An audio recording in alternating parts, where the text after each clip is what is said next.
Buenas noches, profesor. Mi nombre es Natalia Estudillo Carrasco y soy parte del equipo número 3. A nosotros nos tocó exponer la unidad número 3, que es contratos mercantiles, títulos y operaciones de crédito. En primer lugar, les voy a explicar qué son los contratos mercantiles.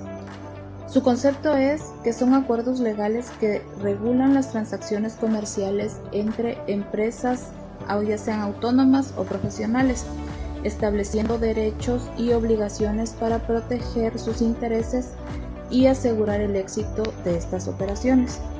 Estos contratos, ya sean de compraventa, de distribución, franquicia o servicios, son fundamentales para formalizar acuerdos, gestionar riesgos y fomentar el crecimiento empresarial en un mercado competitivo. Los contratos mercantiles cuentan de elementos de contrato, los cuales son los elementos personales, reales, formales y elementos accidentales. Los elementos personales se dividen en consentimiento, que es el acuerdo de voluntad expreso o tácito entre las partes. Ambas deben estar de acuerdo con los términos del contrato. Y la capacidad, que ambas partes deben tener la capacidad legal para contratar y obligarse, ya sea como persona física o jurídica. Los elementos reales constan de objeto, causa o precio. El objeto es la cosa que se transfiere o el servicio que se presta. Debe ser lícito, posible y determinado. Y la causa o precio es el motivo por el cual se celebra el contrato, que en este caso de los contratos de compraventa mercantil es el precio que el comprador paga, ya sea por el servicio o por la cosa. Los elementos formales constan de la forma, que es la manera en que se exterioriza el consentimiento. Depende de qué tipo de contrato sea aplicable en la ley, dependiendo si es escrito, que puede ser un documento público o privado, u oral. Algunos contratos mercantiles requieren la formalidad específica para su validez, como la inscripción en un registro. Y por último, los elementos accidentales, que constan de condiciones, plazos y modos. Estos son cláusulas que las partes pueden añadir libremente a un contrato para modificar sus efectos, como establecer una fecha de pago específica o una condición para que el contrato se haga efectivo. Los requisitos del contrato son 4: el consentimiento, el objeto, la causa y la capacidad. El consentimiento son las partes que deben manifestar su voluntad de forma libre, clara y sin vicios. Puede ser verbal o escrita. El objeto tiene que ser lícito, posible y claramente determinado. Debe detallar bien o el servicio que se intercambia. La causa es la razón por la que se firma el contrato y también debe ser lícita. Un ejemplo sería contratar un suministro periódico o cerrar una colaboración comercial. Y por último, la capacidad. Esta es que todas las partes deben tener la capacidad legal necesaria para contratar, lo que implica que puede ser que sean mayores de edad y no tener ninguna limitación legal para ejercer su derecho y obligaciones. También el contrato mercantil cuenta de vicios del consentimiento, que son el error, la violencia y el dolo. El error ocurre cuando una persona tiene creencia equivocada sobre la esencia del contrato, el objeto o la persona con la que se contrata siempre. Que este error haya sido determinante para tomar la decisión. Un ejemplo sería comprar una obra creyendo que es de un artista famoso cuando no lo es. El siguiente es la violencia, que esa se refiere al uso de la fuerza física irresistible para arrancar el conocimiento de una persona, como por ejemplo obligar a alguien a firmar un documento mediante amenazas físicas. Y el último es el dolo, que es cuando una de las partes, mediante palabras o maquinaciones insidiosas, induce a la otra a celebrar un contrato que no hubiera aceptado de otro modo. Puede ser considerado vicio. El dolo debe ser grave y no haber sido empleado por ambas partes. Y otro tema es el contrato de compraventa, que este es un acuerdo legal entre un comprador y un vendedor para transferir la propiedad de un bien o derecho a cambio de un precio cierto en dinero. Este documento detalla términos de la transacción, incluyendo el objeto, el precio, la forma de pago, las obligaciones de cada parte. Su formalidad varía según el tipo de bien. Sus características son que debe ser bilateral, es decir, que implica obligaciones para ambas partes, el vendedor y el comprador. Es consensual, porque produce todos los efectos por ambas partes. Es oneroso porque hay beneficios para ambas partes, o sea, el comprador y el vendedor. Es comunitativo porque es de su naturaleza que los valores intercambian su precio, sean aproximadamente o equivalentes. Es traslativo de dominio porque se cede el dominio del bien o de una cosa. Es instantáneo porque surte sus efectos inmediatamente después del contrato, o sea, después de firmarlo. Y es de tracto sucesivo. En este caso es donde se especifican los plazos. Y forzoso, esto quiere decir cuando se da una venta judicial. Sus elementos son elementos personales, reales y formales. Los elementos personales constan del vendedor, el comprador y de su capacidad legal para hacer el contrato. Los elementos reales constan de la cosa o servicio de que se va a vender y del precio de esta. Y por último, los elementos formales es la cantidad de dinero que el comprador paga al vendedor. Sus modalidades son según el momento de entrega, que es la compraventa con reserva de dominio o compraventa a plazo en abono. Otra modalidad es la compraventa con garantía hipotecaria, según su naturaleza de objeto, que es compraventa de una cosa a futuro, y la compraventa de esperanza, que es cuando el comprador adquiere el riesgo de que el objeto futuro pueda ya no existir. Y las obligaciones del comprador y del vendedor.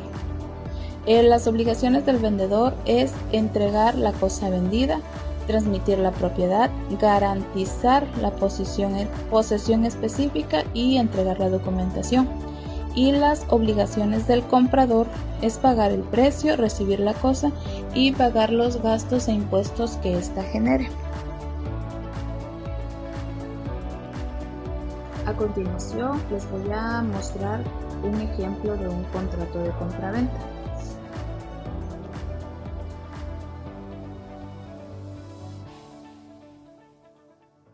Buenas tardes, compañeros y maestros, mi nombre es Jazmín García Brasco y me tocó exponer los siguientes temas, que son comisión mercantil, el contrato de comisión o mandato mercantil, prestaciones de servicios, contrato de prestaciones y servicios, y les mostraré un ejemplo de lo que es un contrato de prestaciones de servicio. Primero, ¿qué es la comisión mercantil? Es cuando una persona comisionista vende, compra o realiza operaciones comerciales en nombre de otra, que se le dice comitente, y recibe una paga por hacerlo. O sea que hay dos personas que se involucran, una que lo contrata y la otra, y al mismo les tiene que estar pagando. Como siguiente tema es el contrato de comisión o mandato mercantil. Es aquel por el cual una persona comisionista se obliga a ejecutar o realizar por cuenta de otra comitente los actos concretos de comercio que éste le encarga. Es por decir, si estamos en una empresa, el que es el jefe le puede encargar al comisionista. El comisionista le tiene que encargar al comitente hacer un trabajo y este lo tiene que hacer de la manera explícita que se le está encargando. Como elementos tiene 3. Es el consentimiento, el objeto y la forma. ¿Qué es el consentimiento? Es la comisión perfecta por la simple aceptación del comisionista. Libre de aceptar o no el cargo que hace el comitente. El siguiente es el objeto. Es la comisión que constituye la realización del acto o actos de comercio encargados al comisionista por el comitente. Por último elemento tenemos la forma. Esta se otorga por escrito o verbalmente. En este último caso, la comisión deberá replicarse por escrito antes de que éste concluya el negocio en el que se dio. Como siguiente tema tenemos las prestaciones de servicio. ¿Pero qué es una prestación de servicio? Es un acuerdo entre 2 personas, donde una realiza un servicio, por ejemplo, limpiar, diseñar o asesorar, y la otra se encarga de pagarle a que está realizando el servicio. En entra el contrato de prestaciones de servicio. El contrato de prestaciones de servicio es un convenio en un acuerdo o exigido por una autoridad. Lo habitual es que la prestación esté estipulada mediante un contrato que impone derechos y obligaciones. ¿Qué quiere decir esto? Que antes de que nosotros queramos prestar un servicio, tenemos que generar un contrato para que el otro esté enterado de qué es lo que se tiene que hacer. Y por último, les mostraré un ejemplo de lo que es un contrato de servicios. Hola, ¿qué tal? Mi nombre es Rubí del Carmen López Gutiérrez, soy de la carrera de Gestión Empresarial y yo les voy a hablar de los siguientes temas, que es el 3.1.3, conocimiento, comisiones mercantil y sus ejemplos, características de comisión o mandato mercantil y prestaciones de servicios y contratos de prestaciones de servicios. Bueno, hablaremos primero del contrato de comisión o mandato mercantil. Es aquel por el que una persona comisionista se obliga a ejecutar o realizar por cuenta de otra comitente los actos concretos de comercio en que se le encarga. Los elementos son consentimiento, objeto y la forma. Y seguimos con contrato de comisión o mandato mercantil. Es un acuerdo en el que una persona, el comisionista o mandatario, se obliga a realizar un acto de negocio jurídico en nombre y por cuenta de otra persona, el comitente o mandante, a cambio de una remuneración o comisión. Este tipo de contrato, el comisionista actúa en nombre del comité, pero es el comité quien asume los riesgos y beneficios del negocio. El comisionista se limita a cumplir las instrucciones del comité y actuar en mejor interés. El contrato de comisión o mandato mercantil se utiliza comúnmente en actividades como la venta de bienes o servicios, la compra de mercancías o insumos, la gestión de negocios o propiedades, la representación en contratos o negociaciones. Y seguimos con el tema de prestación de servicios. Una prestación puede ser el servicio convenido en un acto o exigido por una autoridad. Lo habitual es que la prestación esté estipulada mediante un contrato que impone derechos y obligaciones. ¿Qué es contrato de prestaciones y de servicios? Dice que es un acuerdo en el que una persona, el prestador o proveedor de servicios, se compromete a realizar una tarea o servicios específicos a favor de otra persona, el cliente o contratante, a cambio de una remuneración o pago. En este tipo de contrato, el prestador de servicios se obliga a realizar el servicio de manera autónoma, con independencia, sin estar sujeto a la orden directa del cliente. El cliente, por su parte, se compromete a pagar la remuneración acordada por el servicio prestado. Los contratos de prestación de servicios pueden incluir una amplia variedad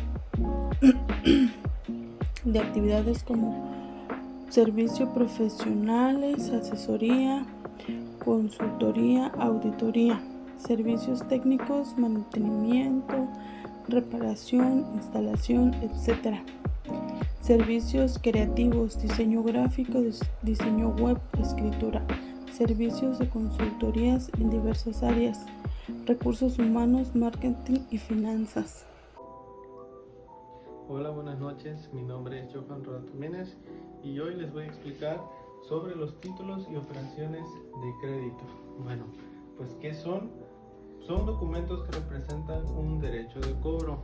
Bueno, prácticamente es un documento legal que te obliga a pagar algún crédito que se haya prestado.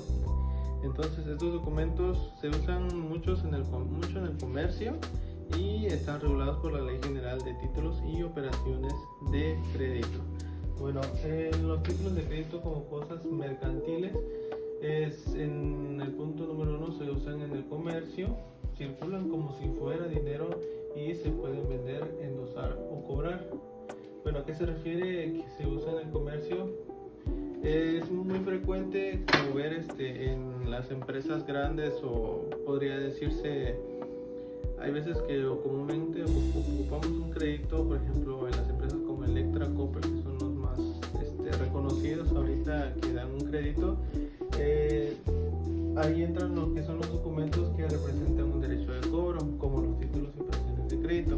Entonces te hacen firmar un documento, como podría decirse un pagaré o algo por el estilo, para que ellos tengan un respaldo de que tú vas a pagar tal producto que vas a adquirir, o viceversa.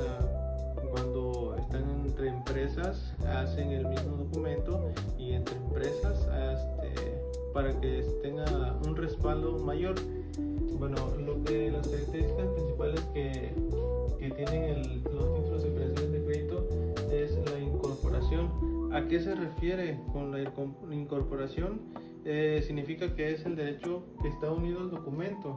Entonces, para poder cobrar o ejercer el crédito, debe de tener el título original del crédito para que se pueda ejercer tal movimiento. Entonces, de ahí entra la característica de legitimación, que se refiere a que solo la persona que posee el documento está legitimada a cobrar. Entonces, si yo tengo el pagaré, yo seré quien tenga el derecho a exigir el pago, nadie más. Lo que es la literalidad, pues ahí este derecho se limita exactamente a lo que dice el documento. Por ejemplo, si el documento dice que tiene que pagar una cantidad de 10,000 pesos, esa es la cantidad exacta que es la que debe de pagar la persona, el deudor. De ahí entra la autonomía.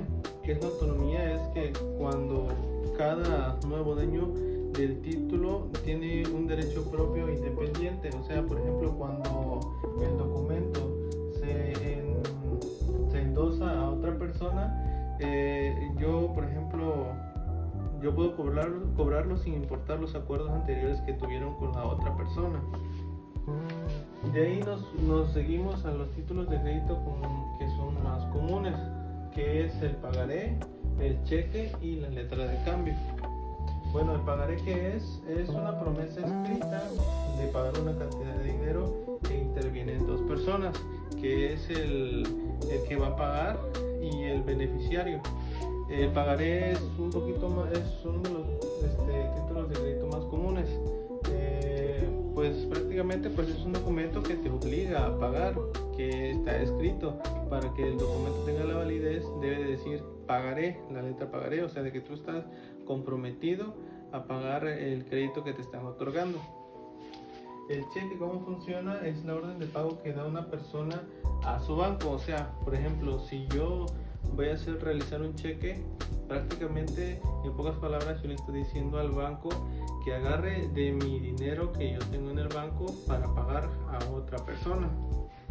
De ahí entra lo que es la letra de cambio. ¿Qué es la letra de cambio? Es un orden que da una persona a otra para que pague un tercero. Entonces, en esta letra de cambio, por ejemplo, vamos a poner a Juan y a Alberto, ¿no? Por ejemplo, Juan le hace una letra de cambio a Alberto y esa persona tiene que aceptar esa letra de cambio y poner, por ejemplo, Alberto, debes de pagar 10,000 pesos hasta el 1 de noviembre. O sea, ahí cuando Alberto acepte esa letra de cambio, él tiene la obligación de pagar ese dinero que se le están diciendo a esa fecha que se le está acordando. Bueno, entonces, como conclusión tenemos que pues los títulos y operaciones de crédito es muy necesario para que una persona que vaya a dar un crédito sea más confiable, sea legalmente y haya menos conflictos. De igual forma, pues se ocupa mucho en las empresas y pues creo que día a día pues damos créditos o se dan créditos en lo que son las empresas como les decía, de Coppel y Electra, que son las más conocidas. Buenas tardes, mi nombre es Kevin Maldonado de Sena y en esta tarde les voy a hablar sobre las formas de cheques especiales. Como bien sabemos, existen distintos tipos de cheques y cada uno tiene su finalidad. Tengo el ejemplo de uno que es un cheque y como estos hay distintos tipos y cada uno tiene su forma de caracterizarlos. Existen los cheques al portador que se identifican por no tener un beneficio específico, los cheques cruzados que prestan dos líneas paralelas, los cheques para abono en cuentas y como estos hay otros tipos de cheques. También las acciones, obligaciones mercantiles. Las acciones y obligaciones mercantiles son títulos que presenta una parte del capital de una empresa o una deuda a largo plazo. Se rigen por la Ley General de los Títulos y operaciones de crédito. Ahora voy a hablar acerca del endoso. ¿Y qué es el endoso? El endoso es una persona a la cual se le otorgan los derechos, ya sea de alguna propiedad o algún bien. En algún caso, podemos poner un ejemplo de que nosotros vamos a dar un terreno a alguna persona. Eso es una clase de endoso, a alguien que le transfieres los derechos, ya sea en papeleo o todos los trámites legales de algún bien a alguna persona. Eso es lo que da a entender lo que es un endoso. Por otra parte, el aval es una persona que está en caso de que no logre el deudor a poder cubrir la deuda que tiene y a esa persona se le verá afectada ya que será el responsable de cubrir con la cuota de esta otra persona que tiene la deuda. En el endoso podemos encontrar clases que son el endoso en propiedad, que esto dice que se transfiere la propiedad del título y todos los derechos inherentes a él, y el endoso en precaución, que sirve para que el endosatario pueda cobrar el título en nombre del endosante. Y en el aval cuenta con un factor que es la aceptación, que es el acto por el cual el librado de una letra de cambio se compromete a pagar el monto a su vencimiento. Ahora las operaciones de crédito y su concepto. Pues una operación de crédito es cuando una persona solicita algún tipo de crédito a alguna institución o hacia otra persona. Y aquí podemos incluir lo que es un pagaré, ya que en esto la persona se compromete a pagar eso, y por lo general un crédito tiene que contar con algún impuesto, pero se compromete a pagar el total de lo que recibió, y además se le agrega un pequeño importe o impuesto para cubrir con el crédito ya solicitado. Y esto fue una pequeña parte del tema. Una conclusión dado esto es que son muy importantes las dos partes en una toma de crédito o al ceder los derechos de alguna propiedad, de algún importe. Por ejemplo, tenemos en cuenta de que una herencia puede tener un endoso, ya que se transfieren legalmente los derechos de algo a alguien.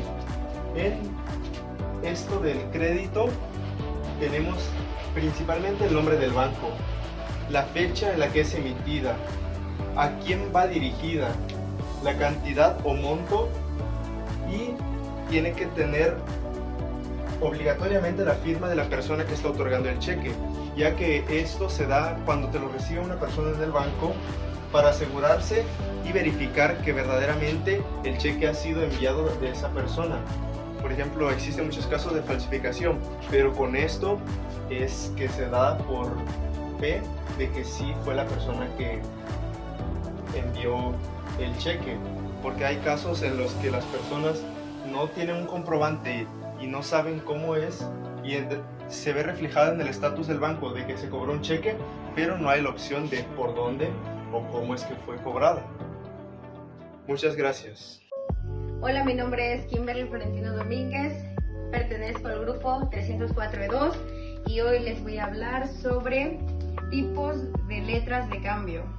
Nos dice que la letra de cambio es el más importante de los títulos de crédito, y tal afirmación corresponde a Servando Ahumada de Pinavara, Clemente Soto Álvarez y otros estudiosos de esta rama del derecho. Es un documento de los llamados títulos de crédito por reunir las características propias de estos. Es muy usual en operaciones mercantiles y lo podemos utilizar para garantizar el cumplimiento de una obligación, es decir, el pago de un crédito. La letra de cambio, como otros documentos similares, se hace constar de la existencia de una deuda que debe pagar una persona llamada girado a otra denominada beneficiario. Tenemos que nos pide elementos esenciales, tales como son denominación, orden de pago, importe exacto, fecha de vencimiento, lugar de pago, nombre del girado, nombre del beneficiario, fecha de emisión y firma del librador. Y pueden ser otros elementos adicionales, los cuales pueden ser aceptación del girado, el aval, domiciliación y cláusulas potestativas. Tenemos que un ejemplo aquí como tal, y nos dice que el vencimiento en los títulos de crédito pueden ser nominativos o al portador, pero en la letra de cambio siempre deberán de ser títulos nominativos. Nunca se deberá expedir al portador. La letra de cambio puede ser girado respecto a la fecha de su vencimiento, a la vista, a cierto tiempo vista o a cierto tiempo de fecha y día fijo. Tenemos el pago por intervención, que nos dice que la letra de cambio realizado por un tercero es el pago realizado por un tercero, con el objeto de evitar al girado el problema que puede ocasionarle el incumplimiento de la obligación de pagar. Tenemos el pagaré, que nos dice que contiene un tipo de promesa incondicional de pagar una suma determinada del dinero que el suscriptor hace en favor del tenedor de un documento. El Código de Comercio definía al pagaré como un documento que no contiene el contrato de cambio y que contiene la obligación procedente de un contrato mercantil. de pagar a una persona a la orden de otra cierta cantidad de dinero. Este es uno de los documentos más utilizados en operaciones comerciales para garantizar el pago de crédito. Se hace constar de la existencia del adeudo que tiene del mismo documento. Tenemos el cheque, que nos dice que es una orden de pago que sirve a una persona librador, denominada librador, para retirar en su provecho o en provecho de un tercero, al cual podemos decir que es un tomador, tenedor o beneficiario. Todos son parte de los fondos disponibles en su cuenta. El cheque es el título de crédito de mayor importancia en la actualidad.